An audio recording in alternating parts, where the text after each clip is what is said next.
Welcome everyone to another episode of Elbows Tight Podcast. It's your host Travis and John. John, how you doing today? I'm doing good, man. How you doing? I am doing fantastic. We have a wonderful guest today. Who do we have, John? Chad Kuhn. Was that a question? No, out of Ohio. Nice guy, man. For one, I'm jealous of his beard. Yeah, great beard. I wish I can grow that, and I can't. Two, I always like to hear from someone that's around my age, and you know, kind of their story through jiu-jitsu and how they evolved, and it's always awesome to hear how they start, you know, in their 20s and then where they're at now, and I always find that stuff fascinating. Yeah, Chad is from the Limitless Radio Cast. He's one of the hosts over there, and he is a black belt, first-degree black belt, like John mentioned, over in Ohio. Been training in jiu-jitsu for almost 20 years now, which is crazy to think about, such a long time.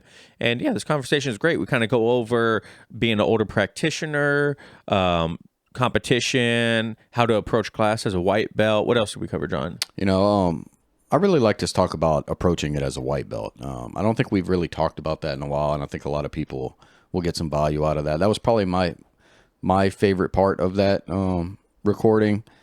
It's a big deal, right? And you kind of lose sight of it, especially after you've been doing this for a few years. So it's nice to think about that brand new white belt and what they're going through when they come to class. Yeah, absolutely. So let us know what you guys think about this conversation with Chad. It was a great one. There were some technical difficulties. So when we first start the conversation, you'll hear us joking about it. His computer did not like our recording software or his phone or his internet, but we ended up getting it all done. Yeah, it was like the first try. We only got to first base, then second base, and finally we got the whole thing. Yeah, finally. So don't forget, go check out our merch. elbowstight.com if you want merch. These hats aren't on there, but this sweater is. Also, we have t-shirts, mugs, all kinds of cool stuff. Elbowstight.com for that. Follow us at Elbows Tight everywhere. If you haven't already, our Instagram has been steadily growing, so thank you guys for that. Subscribe to us on YouTube if you haven't already. And yeah, that's pretty much it. John, you got anything else? Nope. Thank you. Give it a listen. All right, guys, let us know what you think, and we'll talk to you later. Peace.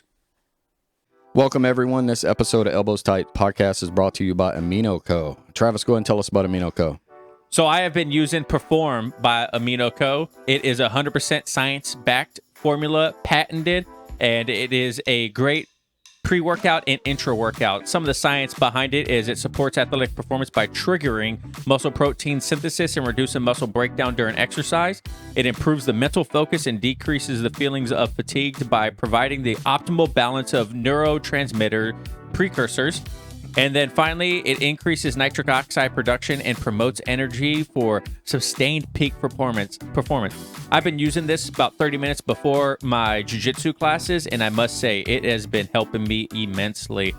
I feel more focused. I feel more energized. Recovery after class feels much better. I wake up in the morning after and don't feel nearly as beaten up, and it tastes great. I have the pink lemonade right here. I have the blue raspberry coming in. John, where can people at home find this? You can go to aminoco.com/elbowstight. You can use the code elbowstight. You'll get 30% off. Again, go to aminoco.com/elbowstight. Use the code elbowstight to get 30% off, and you get a free gift with every purchase. Ooh. Thank you, Amino Co. Thank you, guys.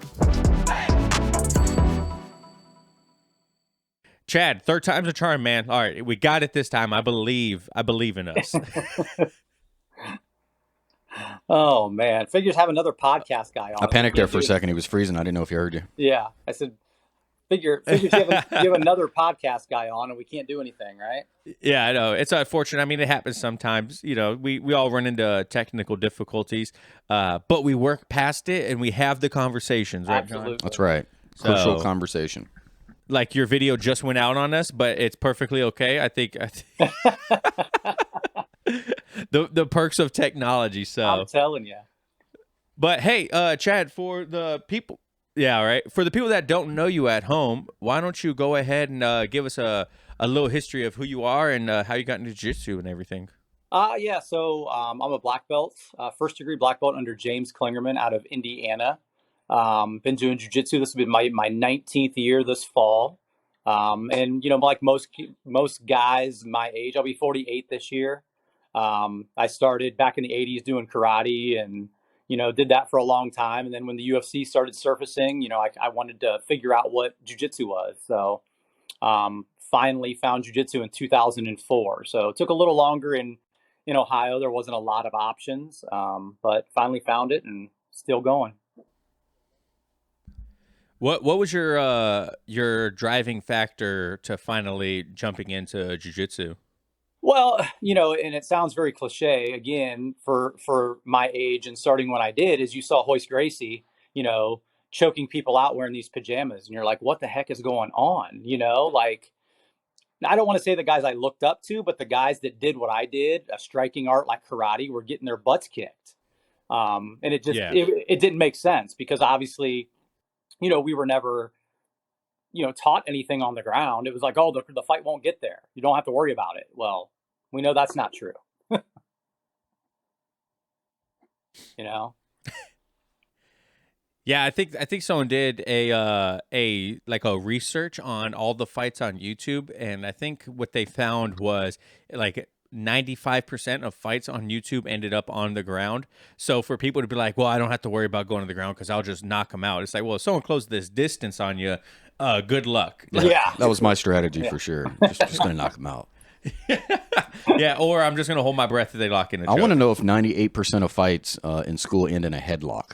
That's Yeah. because that's what That's I a good always ended up question. in was a headlock. A headlock. Yeah. Yeah, like just sitting in side control, just cranking that can opener. Yeah. Can I just break this neck? I don't know. I heard in a interview that you're 6 foot and like 150, 160 pounds. Yeah, it's about right. Right in there. So what was it like being? I mean, that's kind of like prime body type for jiu-jitsu. You know what I mean? Like obviously you want to be a little bit more like strength and whatnot, but like Right. man, having the lengthy guys that are like skinny, like we have a guy Keegan in our school, hmm and he's the same thing, man. He's like tall and slender, and it's like perfect for his body. Did you feel like it was very advantageous for your body type? Not at first. So when I started jujitsu at 29 years old, I weighed 130 pounds. So Oh wow. I've always been really slim and tall. And I didn't wrestle. Like I said, all I did was karate. So at first it was very frustrating because I had nothing. Um, and the gym, I started at East Coast Martial Arts where I still am today, and it was no-gi only. Um, and at that time we did a lot of even standing stuff, clinch stuff, Muay Thai stuff. It was a little more MMA based. We didn't do a lot of striking, but we did that kind of stuff. And until I found doing some gi, that's when I really figured out my length. I started playing some spider guard early on and really figuring out that part of it. What was your early days as a white belt like? Like what were the your first class? How was that for you? So I remember my first class. It was no-gi, and I got beat up by this girl, tapped me out, and I'm like, what is happening? Ugh. And I just, had to keep going back. And my coach at the time was a blue belt in jiu-jitsu, Mike Broom. Oh wow. And I knew he trained in the gi somewhere else. Um, so I started training in the gi with him in this little, hillbilly town, like 40 minutes south of us. Um, and the guy down there had just got his purple belt. So I trained in his basement for 3 days a week. And then I would go back and forth the East Coast too. Um, you said you are at the same academy that you started at. Yeah. How do you feel about lineage? Because we're at the same academy that we started at, Yeah. and at a certain point, lineage to me matters, but then again, it doesn't, because I don't know. I feel like it doesn't really matter who you've come from in today's jiu-jitsu, because we're all like meshed into one big community. There's online stuff that you can do, right? So Mhm. you don't necessarily need to know exactly where you came from because information is so accessible today. Right. Coming from someone that went white to black, do you feel lineage is a little bit more important to you because you've been under the same people the entire time? Not necessarily. So I've been at the same East Coast, the same gym, but we did have had a couple different affiliates. So Oh, okay. I have had some different lineage. Um, so I'm kind of like you. I go back and forth. I think lineage, is important, more important to others, and having those good coaches and all that stuff. But but maybe not as much as it used to be, you know, if that makes sense. Yeah, I definitely think nowadays people are way more accepting of, you know, maybe like the Ronins of jiu-jitsu. You know, they have like the BJJ Globetrotters for people that don't Yeah. have an affiliate or anything like that. Right. So if you go to them, you could literally just travel and you'll get your black belt through the tree of black belts in the Globetrotters things. I think that's really kind of cool too. But same thing with us is we've been through so many. I think there's so many new people in jiu-jitsu that it kind of had to go that way. Yeah. Yeah. There wasn't a choice, you know. When there was less practitioners, then yeah, it was super important. Everyone knew everyone. They knew who all the big names were, but now everyone's pretty much getting into it. So yeah, and also lineage was a big thing too, because it was like you can't share the school secrets. Yeah, you know what I yeah. mean. Like, don't go train somewhere else. yeah. Did you feel like that was still that way when you started jiu-jitsu back in 2004, right? Right. No, I think we had it was pretty open where I was at, that I cross trained at a lot of gyms. Oh wow. I don't know. I almost think cross training was, even though it was a while ago, sometimes it was more accepted then than now. I don't know why. I feel, you know, it's different depending where you're at, you know, like, lineage is cool. Obviously knowing where you came from, where your rank came from. I'm all about cross training and all that stuff, but I do think at the same time, loyalty is very important, you know? Yeah.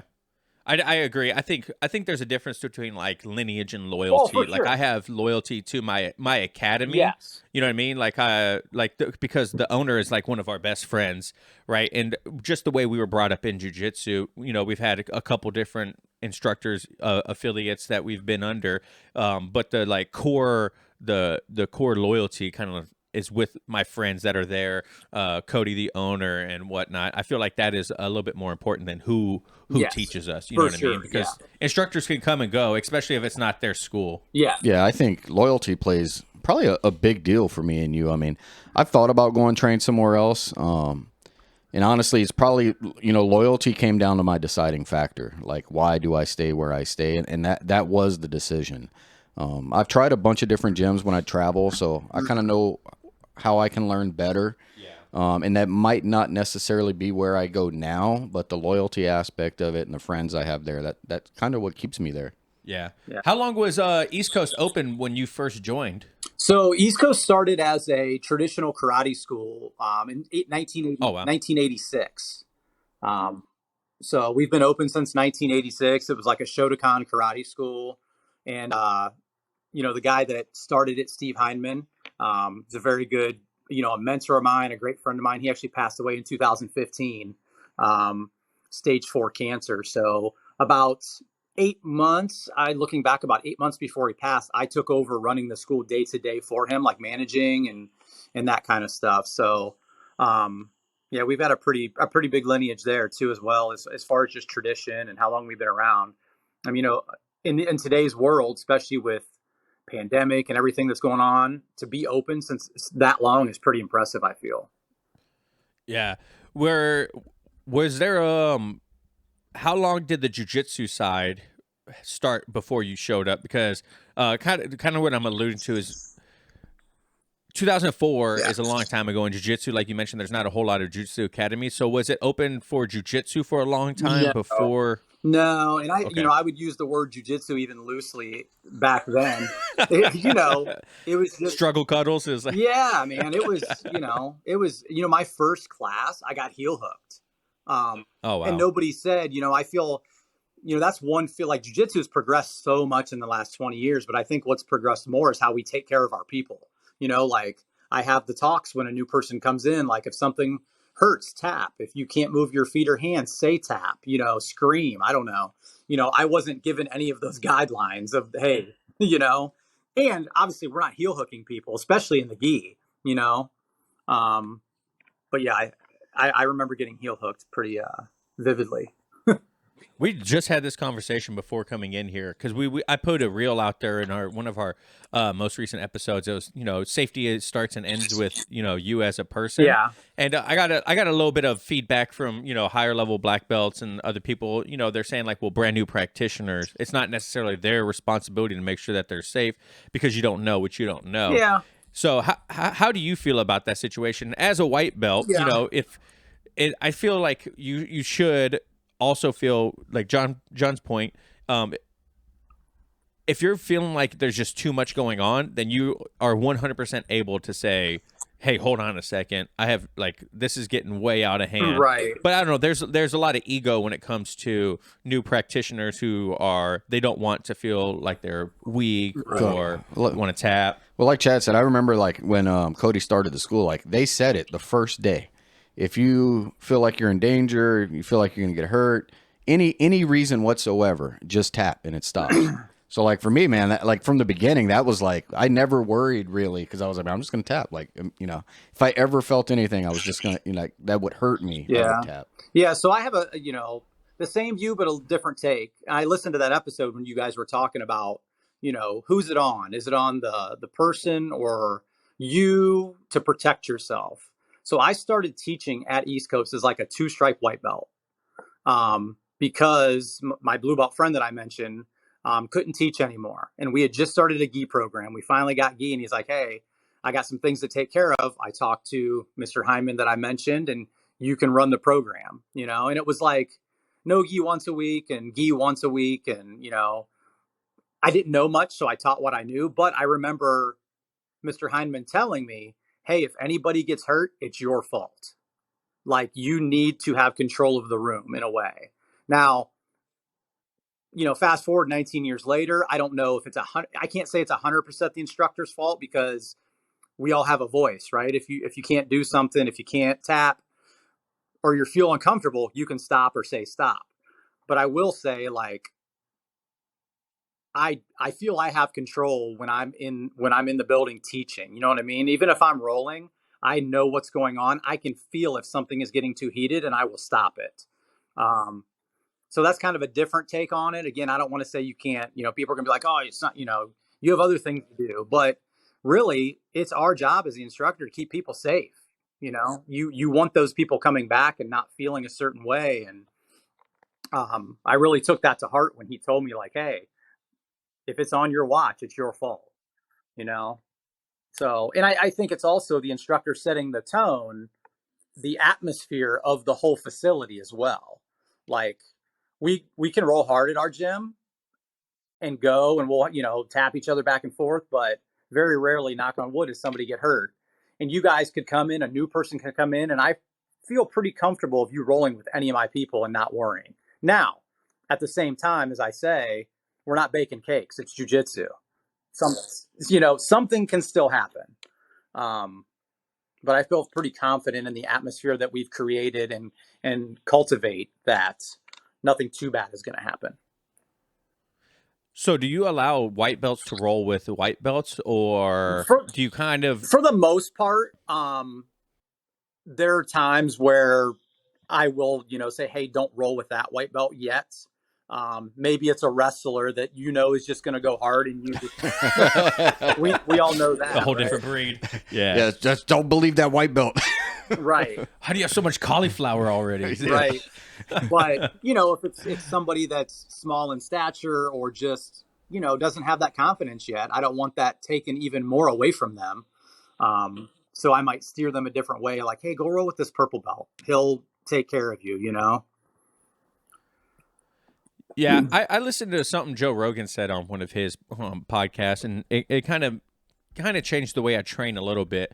And he talks about kind of like a 85, 10, 15, or 5 rule. So like 85% of your partners should be people that you're better than. 10% of them should be people that you're equal in skill or maybe slightly better. And then 5% should be people that are way better than you. So the reason that is because on the 85% of your partners, right, typically white belts, people less skilled than you, you're going to be able to practice these techniques and execute them on a resisting opponent with some, most of the time, little to no like effort. I wouldn't say effort, but you know what I mean? Like you're more likely to hit these moves. And the reason you want to roll with more people that are same skill level as you, because then you get that good feedback back and forth, and you can honestly hit if you hit a technique on, like if I hit a good technique on John, I'm like, all right, I know I hit that because John's pretty dang good too, right? Yeah. And then rolling with black belts and stuff like that, you're not going to hit a lot of techniques. It's more just Not gonna hit surviving anything.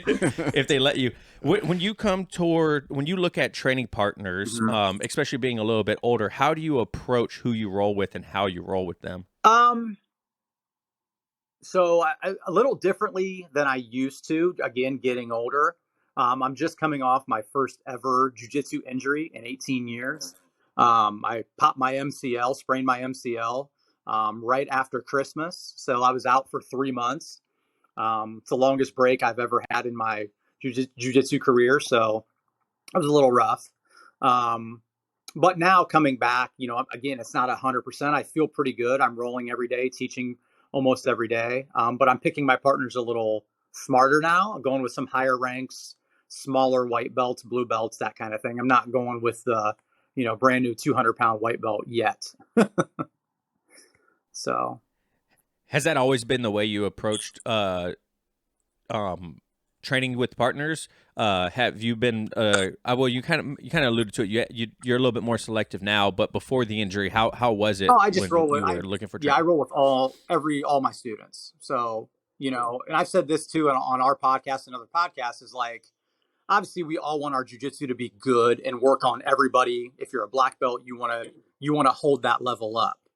But on a real world situation, I want my jiu-jitsu to work on the 210-pound white belt that just walked in, because if I ever have to use it, that's who I'm probably going to use it against, not another high-ranked jiu-jitsu guy. You know what I mean? If that makes sense. Yeah. No, it makes 100% sense. That's why, like, when you see the brand new white belt come in, they have no training whatsoever. You kind of look at it like, yeah, all right, now I could show them the power. Yeah. Like, you could be all spazzy as you want, or get all buck wild and crazy, but I'm going to show you the power of jiu-jitsu and how being calm and understanding what's going on is truly superior to it. Absolutely. Yeah, me and our instructor are pretty much the same age. I think either he's a couple months older or maybe I'm a couple months older. I don't know. But, man, watching him roll with the heavier guys, the younger guys, and then watching me roll with him, I'm like, Jesus, I wish I had his wisdom and skill level so I could use that to negate all their physical attributes, but I most certainly do not. Yeah. Chad, what are your typical classes like? Do you have like a special class? Do you have a special class to onboard new people, or do you just drop them right into class? I usually drop them right into class. We do have like on Tuesday nights, I have a fundamentals class, which, I mean, honestly, all my classes are pretty fundamental based. I don't get off too much crazy topics. But that Tuesday night class is when, if they come in, if they call and say, hey, I want to come in and try a class, we do a free class. That's the one I usually bring them into. But really all my classes are pretty fundamentally based. I don't, I have a competition class on Saturdays where we'll get off topic a little bit and drill a little harder, roll a little harder. And then if we want to, the higher ranks want to work something, we, might do that off to the side before or after class. And sometimes I'll throw in some lasso guard or spider guard, but not too often. Chad, have you developed a sixth sense to just know when someone's going to excel at jiu-jitsu? I mean, you can tell when somebody's got, I guess, the athletic ability, right? We talk a lot about wrestlers. Usually they're the ones that kind of picks things up quick. It's just getting them to not turn the wrestling totally off, but a little bit off. And then some guys just come in that, are just athletes, that maybe didn't wrestle. They played, the big thing right now, I was just having this conversation with somebody the other day, is we used to be worried about the wrestler coming in, right? Now you have guys that played D2 football, D1 football, basketball. They're coming in and wanting to do jiu-jitsu, and they're better athletes than a lot of the wrestlers, right? Like, it's just a totally different beast. But I think what I like even more is the unassuming guy that has no athletic ability, right? That you see start picking up jiu-jitsu, and not just picking up jiu-jitsu, but when he leaves at the end of the night, his head's a little higher. He's walking a little taller. He's got that confidence that jiu-jitsu brings, right? So those are the most fun ones to see. How long do you think it takes for a new practitioner to develop that confidence within the gentle art of jiu-jitsu? And I mean, you guys know very well that you get out what you put into jiu-jitsu. So, everybody's going to be a little different. How many nights a week are you training? Are you getting everything out of your class? Are you drilling? Are you, and me and the other black belts at East Coast, we're not drill sergeants. I'm not going to yell at you to drill. You pay good money to come and do these classes, so I assume you want to be there. So I'll have that conversation every now and again, like, guys, you got to drill this stuff, because once we go live, you're going to say, hey, that sweep you showed me doesn't work. Well, I'm glad you're trying it, but ask these questions during that time and drill. So, I've seen improvements in guys in, as little as 3 months, if they're coming a lot and really trying things and getting out there. But probably that 6-month mark is where you probably really start seeing some growth. I would completely agree with that. I felt like 6 months in is really when, you get like a stripe, maybe two. Yeah. And then you really start to understand, like, you're like, man, I could feel a tangible difference in how I roll on the mat. I, do technique. Yeah. You start getting a little bit more of that understanding of what your instructor is talking about when he talks about a little bit of the nuances and the theory behind why you do something. I mean, you're nowhere close to being like complete understanding, but you start getting it, because by 6 months you're probably might be revisiting something that you've already done, and you've probably rolled quite a bit. Yep. and whatnot. So I think that's a really good milestone for people if they're training consistently. If you're training one time every other week, I don't think it's going to be 6 months. But if you're 2-3 times a week consistently, I think at 6 months you're pretty much going to be a completely different person than the day you walked in. I wish there was I know you said drilling. I feel like one of the things that's a hindrance to that is where to drill at. Yeah. I know me and Travis earlier on, man, we went and bought Fuji mats. We tried taping them together. We were trying it in a garage. We would try it, right? But it was not the same. Like, those things would fall apart within being on it in like 2 seconds. And the biggest success we had, I think, is in Japan. They just had a gym that was probably 10 or 12 mats, like full-size mats, like that you would see in your gym. And they were open 24/7 for the most part. So, no, you could just show up and use those mats for whatever you wanted. And that's where we really got to practice and drill. And I don't know of anything like that really anywhere for people that could just go and train and drill. Yeah, and that's where you got to get that the most you can out of that class too. If you don't have those other avenues to try to drill, and we're very open to where guys can come in. So we still run, like, we have a bunch of karate classes too for kids, and we have 4,000 square foot of mats too. So I have a lot of space to where guys can come in early and drill if they want to, away from everybody else. But again, a lot of people don't have those avenues. So you have to take, full advantage of those class times and talking to your instructor and asking those, we always say dumb questions, but you got to ask, So how do you think a new practitioner, say they're listening to this and they're been training for maybe a month, how do you think they should be approaching their classes to be most beneficial to them? I mean, the biggest thing is jump ahead a little bit. People, especially new people, and with the streaming services we have now for Jiu-Jitsu, YouTube, BJJ Fanatics, they're seeing so much more. Like, when I started, I only knew what I was shown, so that's what I worked on. So keeping those guys, and again, I don't want to say don't try new stuff and don't watch stuff, but don't do what you don't know or haven't been shown. So come into class ready. If, I wish I would have took notes back in the day. So, take notes. I had somebody, I told him, like, video everything we teach. I don't care what you video of me teaching. Now you can go back and watch it and ask questions. So I think, they just need to come in with an open mind and really, what are you here for? Obviously we all want to roll. That's the fun part. I'll be the first one to admit drilling sucks. It does. It's just, over and over, you're like, oh, can we do something new? But again, we go back to wrestlers, but I'll ask one of my wrestlers, I'm like, how many single legs have you hit? And they're like, God, I don't even know, how many times have they drilled that move? But that's why they're so good at it. Video is a good point. We used to video, and I think that's where I had some of the biggest eye openers. Like, man, why did I just lay on my back for 10 minutes and let Travis smash me? Why didn't I just move? Yeah. Like, I remember that was the first takeaway from the first video I watched. Yeah. Yeah, I think video is a very powerful tool in your toolbox, and I think it opens up that pathway of conversational jiu-jitsu. I think you commented on one of our posts where I talk about just thinking about it, talking with someone can really step your game up a lot. And if you have video that you could show your instructor, like, hey, I was rolling with so and so, I got stuck here.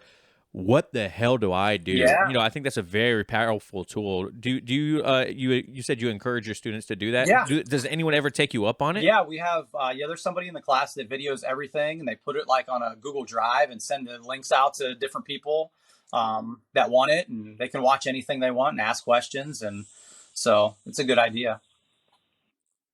Yeah. Yeah, I used to film a lot of our classes. I kind of took a step back because as our audience has grown with the podcast, I felt kind of weird video random classmates. I would always ask them beforehand, like, hey, do you mind if I film this? But people act differently when you do film a role, and in our academy people know that we have a podcast and I put content out and whatnot. Right. So I kind of felt bad, like if I'm always putting up video of people in class that just want to be in class. Yeah. You know what I mean? Like so I kind of took a step back from video in our classes because I didn't want people to think like, oh man, Travis just tapped me 15 times. Now I'm going to be a real now it's going to be on the internet for people to make fun of me because I suck. You know what I mean? Like Chewy talked about that. He put a video out where he's like, I don't necessarily put rolling footage up of me and my students because I don't need a win on the internet. You know what I mean? But I don't know. I think it's like one of those touchy subjects. Like, I respect people for wanting to show up and do jiu-jitsu, and the last thing I want to do is be the reason why they stop wanting to roll with me because they know they're going to end up on video. You know what I mean? I get that. Yeah. I think some of the best things you can do. I had this question back right after the pandemic. I think I had one of my white belts. He's a blue belt now, but he's like, hey, if you were me, what instructional would you buy? So here's my advice to noob. And I'm not, again, get what you can get and take it all in. There's so much out there. But as a white belt, I can recommend what you're watching. But again, we always say you don't know what you don't know. You don't know what you're missing in the details of those DVDs, right? Or those instructionals. See how old I am? I said DVDs. We don't even get Yeah. I was like, yeah, I get it. DVD. Yeah. Cassettes, But what I recommended to him, and that's not just because it's me, do privates with your instructor. He knows your game better than anybody. So to me, it's like, do some privates if you can. And then I always recommend to my guys in watching matches, not instructionals, but actual matches. I think you can learn so much in body movements, and then you start recognizing things like, oh, I remember that Kimura. We did that in class. And then you can see how to get to it, or, you know what I mean? Yeah. I agree. In like watching people at the highest level is, you see things, you're like, man, that was super slick. But I'm going to be honest with you, Chad. Watching jiu-jitsu, other people roll jiu-jitsu in a competitive aspect is horribly boring to me. I mean, it is so boring sometimes, man. I'm like, oh my God, that was a 15-minute match for a one advantage win. Like, come on.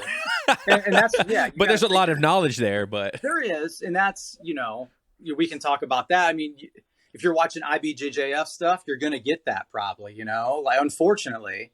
But I also think if you watch the right people, no matter if it's gi, no gi, who's number one, if you watch the Rotullo brothers, it's going to be exciting. Oh, yeah. You know what I mean? So that if you watch, not that obviously he's an awesome grappler, but like Andre Galvao, he's going to play the IBJJF game. Yeah. You know what I mean? So you just got to figure out who you want to watch too. Yeah. Have you ever competed in jiu-jitsu? I did a little bit when I was a white belt, and then my last time I ever competed was at purple belt. But I did, I've won one match my whole jiu-jitsu career, if you want to call it that. But, and I'm cool with that. I used to be really like, man, and especially getting, when I started coaching more, I'm like, well, I can't go out there and lose, right? I'm the coach. But, then I got to realize I got to listen to myself, to what I tell those guys. Hey, it's cool. Just go out there and have fun. But it wasn't for me as much. I like coaching a lot more. How did you handle that whole, only winning one match? Like, was it a demotivator or was it a motivator? Like, did you ever face that wall where you're like, man, I keep losing. Why do I keep doing this? Maybe I should just stop jiu-jitsu, or how did you No, handle all that? I never thought about stopping jujitsu. I just, maybe this competition thing really isn't for me. And also looking back to when I was training too, it was a lot. We trained, like I said, maybe twice a week. My first, I'm a pretty small guy. I think I was 145, and my coach told me to cut to the 135-pound bracket for my first tournament. And I'm like, man, looking back, I would never tell anybody that. Don't ever cut weight on your first competition. Wow. Yeah, man. It's like, so yeah, I don't regret any of it. I kind of wish I was younger now to where jiu-jitsu is at our academy, because we have a lot of guys competing. It's, it's just the knowledge is higher now. It's just jiu-jitsu has evolved. So things are a lot different. But, I always tell my guys too, losing a jiu-jitsu match doesn't mean you suck at jiu-jitsu, and it doesn't mean that guy's necessarily better than you. He was better than you that day. So don't let that become a negative impact on you. Speaking of evolving in jiu-jitsu, you started at 29 years old. Obviously, your athleticism, your physicality was probably way more than you are now. How have you evolved as you have grown in age in jiu-jitsu? I want to say, actually, I'm probably better now in those avenues. Oh, really? Being a little more athletic and knowing my body, and I'm still small, but I started. I'm not a workout guy. I'm not going to go throw a kettlebell around for a half hour. What? Said no jiu-jitsu guy ever, right? You're not going to eat acai and do steroids? Come on, Yeah, Chad. well, that might be different. But I started doing, like, during the quarantine, 3 years ago now, I started doing push-ups and pull-ups. And that's it. Just not like I would just like do 20 push-ups and then an hour later do 20 push-ups. And then, I did the whole grease in the groove method. I don't know if you guys have ever heard about that, but instead, we get in our head that we have to work out for like an hour, a half an hour. And it's not for a lot of people. It's not for me. I get bored. I don't like it. But what I can do is go do 20 push-ups and 20 pull-ups. And then a half hour later, I can do the same thing. And then I grease the groove through the whole day. And then by the end of the day, you've done 300 push-ups and 100 pull-ups. Oh, yeah, yeah. You know what I mean? So that's the kind of the method I took with that. And I think that helped my jiu-jitsu in the last 3 years, doing those kinds of things. And it helped my frames and my core and just being a little more aggressive when I needed it. But yeah. Yeah, I recently started working out again too. Like I mentioned in the previous episode, I love working out. I wish I could dedicate more time to it, like I used to. But I don't think it's the end all be all. I think with how much you mentioned earlier, how much information is out there, people see, these higher level practitioners are just, their buddies, and they're working out, they're doing all the social media stuff and posting, Right. their wins and whatnot. I don't think that, like you said, I don't think it's the end all be all. I think moving is more important than anything else. If you're moving, that's going to be the most beneficial to you, right, John? Like, I mean, you're getting up to that age now too, where you're like, look, dude, as long as I'm able to play with my kids or whatnot, like, I just want to be active. I don't want to be a couch potato. So as long as I'm moving and stuff like that, I feel like it's just better for you in the long term. And not that, at that top level, the guys that are competing, obviously doing an extra strength and conditioning program is going to help them, right? Yeah. But I've always been the mindset that if you want to get better at jiu-jitsu, do more jiu-jitsu. Do jiu-jitsu. Yep. So what advice would you give to newer practitioners that might be starting a little bit later in life? have fun. Nothing like earth shattering. Just come in and, we can use that cliche, drop your ego. And that takes some time, but just come in with an open mind and have fun. And I honestly think that learning jiu-jitsu is going to be the second best thing that on this journey. The first thing is meeting cool people and having a friends and family that you never expected, Yeah,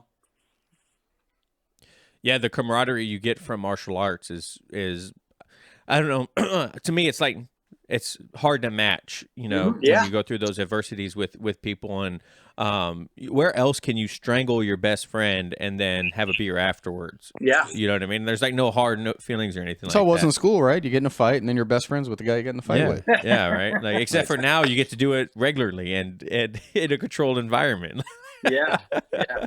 You're right. So, but you live in Ohio, right? Yeah. What is up with the loyalty? Speaking of loyalty, what is up with the loyalty of people in Ohio for, you know, for everything that it comes from you guys? Like, yeah. Sports teams, you mean? Like, yeah, Yeah, I was like, is that where he's going with that? Are you talking about LeBron right now? yeah, Like, well, where I are you mean, going with this? right, LeBron. People, when he left Cleveland the first time, right, they're like, no, burning his jersey Oh, like yeah. they did for Favre when he left Green Bay and went. Yeah.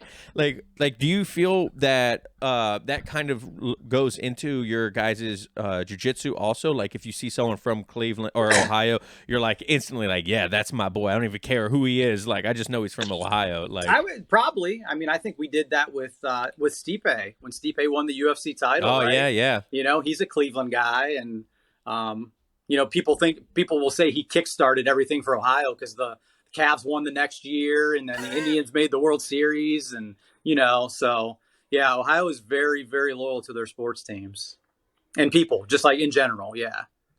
Yeah, do you feel that kind of in your academy too? Like, is that just a general vibe that you kind of get from your students?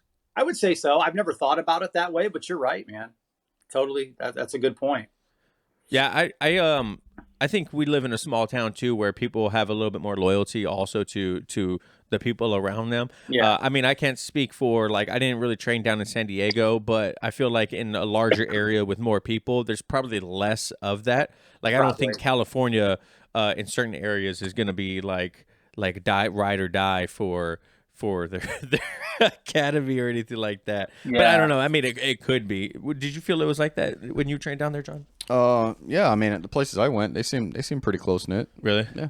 I think it's maybe just the. And I mean, it was word of mouth too. Where I'm like here, right? And I'm like, hey, where should I go train? And our professor at the time was like, hey, go to this place in Chula Vista. That's where I went. And then I went there, and they all knew him. I was like, oh, you know, And you're like, they still got the ties. what? Welcome to the Thunderdome. So, Chad, we usually like to end the episode with one tip for a brand new practitioner, someone that just started out. You kind of alluded to a little bit of it with the older practitioner. Do you have anything for just the general white belt just starting in jiu-jitsu that you would tip to them? Probably the same thing, man. Just come in with an open mind, have fun, ask questions. You know, that's the biggest thing when I started doing seminars or, you know, taking seminars. I would always try to ask a question. And even in my classes, if one of my other guys is teaching, like when I was injured, you know, one of my purple belts is teaching, I would kind of come in the class and watch, but I would ask him a question, even if I knew the answer, because I knew somebody there probably had that question and didn't want to ask.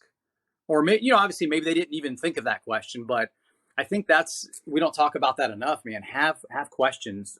You know, I want to be as approachable as I can be to the students where they don't think they can. And I'm not, but I think it probably happens somewhere or a lot of places where you get lost in the mix. Like, we have some big classes, like through the week, I have 30 to 40 people in every class. Oh, wow.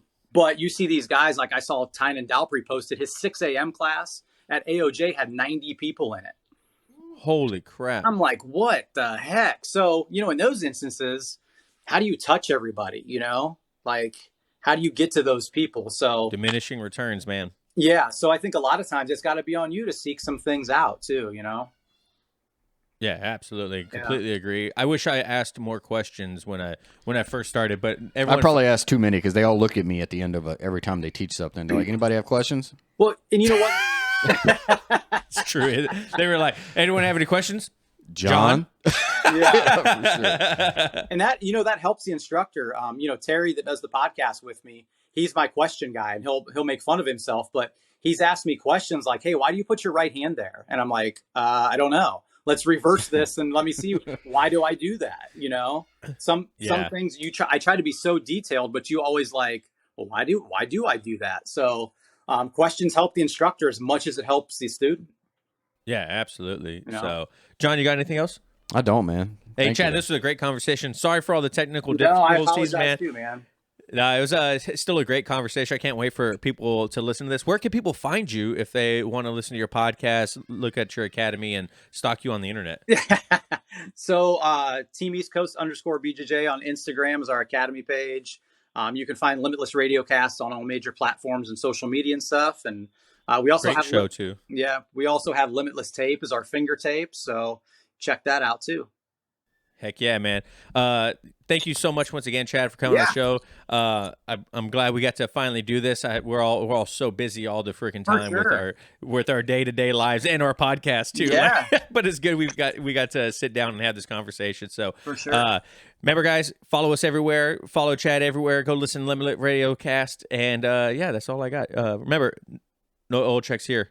Goose. All right, guys. Thanks. Peace.